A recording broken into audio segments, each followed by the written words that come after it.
యూపీలో మదర్సా చట్టాన్ని ప్రభుత్వం రద్దు చేసింది. మదర్సా టీచర్లకు పోలీసు చర్యల నుంచి రక్షణ ఇచ్చే ఈ బిల్లును అఖిలేష్ యాదవ్ ప్రభుత్వ హయాంలో తీసుకొచ్చారు. ఇక నుంచి మదర్సా సిబ్బందిపై ఏవైనా అక్రమాలు వెలుగులోకి వస్తే నేరుగా చర్యలు తీసుకునే అధికారం ఉండనుంది.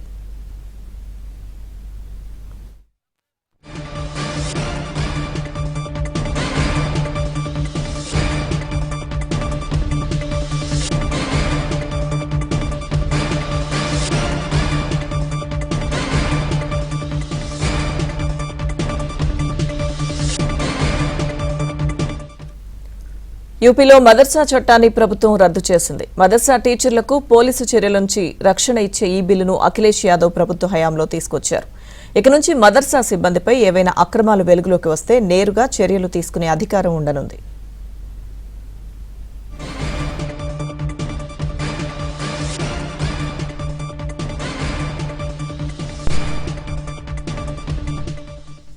యూపీలో మదర్సా చట్టం రద్దుకు సంబంధించిన పూర్తి అప్డేట్స్ మండలి బ్యూరో చీఫ్ కృష్ణ అందిస్తారు. కృష్ణ, లక్ష్మీదుర్గ యూపీలో ఈ చట్టాన్ని 2016లో అప్పటి అఖిలేష్ యాదవ్ నేతృత్వంలోని ఎస్పీ ప్రభుత్వం తీసుకొచ్చింది. మదర్సా ఉపాధ్యాయులు సిబ్బంది పైన ప్రభుత్వ ముందస్తు అనుమతి లేకుండా పోలీసులు కేసు నమోదు చేయకూడదంటూ ఇందులో నిబంధనలు ఉన్నాయి. అయితే దీన్ని రాజ్యాంగ విరుద్ధమంటూ అప్పటి గవర్నర్ రామ్ నాయక్ అభ్యంతరం తెలిపారు. రాష్ట్రపతికి కూడా ఆ బిల్లును పంపారు.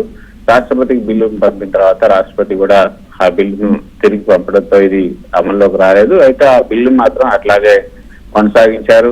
ప్రస్తుతం వచ్చినటువంటి యోగి ఆదిత్యనాథ్ ప్రభుత్వం ఈ బిల్లు చట్టం ముందు అందరూ సమానమే అన్నటువంటి రాజ్యాంగ సూత్రానికి విరుద్ధంగా ఉంది కాబట్టి, అంతేకాకుండా ఒక వర్గానికి ప్రత్యేక రక్షణ ఇవ్వటం అన్నది సరికాదన్నది ప్రభుత్వం యొక్క వాదన. అందుకే ఈ రాజ్యాంగాన్ని పక్కన పెట్టి ఈ బిల్లును తీసుకొచ్చారు. కాబట్టి ఈ బిల్లును ఉపసంహరించుకుంటున్నా, ఈ బిల్లును రద్దు చేస్తున్నామంటూ రాష్ట్ర ప్రభుత్వం తెలిపింది. మదర్సా ఉపాధ్యాయులు సిబ్బంది కూడా ఇంకా సాధారణ పౌరుల మాదిరిగానే చట్టానికి లోబడి ఉంటారు. వాళ్ళపైన ఏదైనా నేరారోపణలు కనుక జరిగితే పోలీసులు నేరుగా కేసు నమోదు చేసుకోవచ్చు, అరెస్ట్ చేసే అధికారం కూడా ఉంటుంది.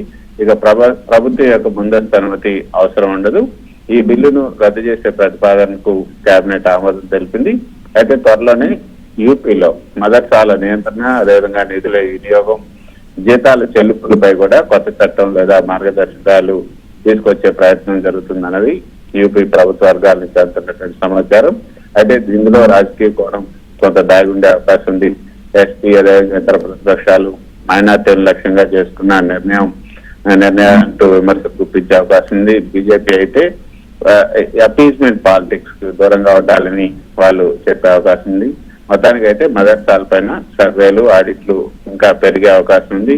మదర్సా విద్యా వ్యవస్థ పైన కేంద్ర రాష్ట్ర స్థాయిలో కొత్త నియంత్రణ చట్టాలు వచ్చే అవకాశాలు ఉన్నట్లుగా మనకు అంటున్నటువంటి సమాచారం. Thank you Krishna.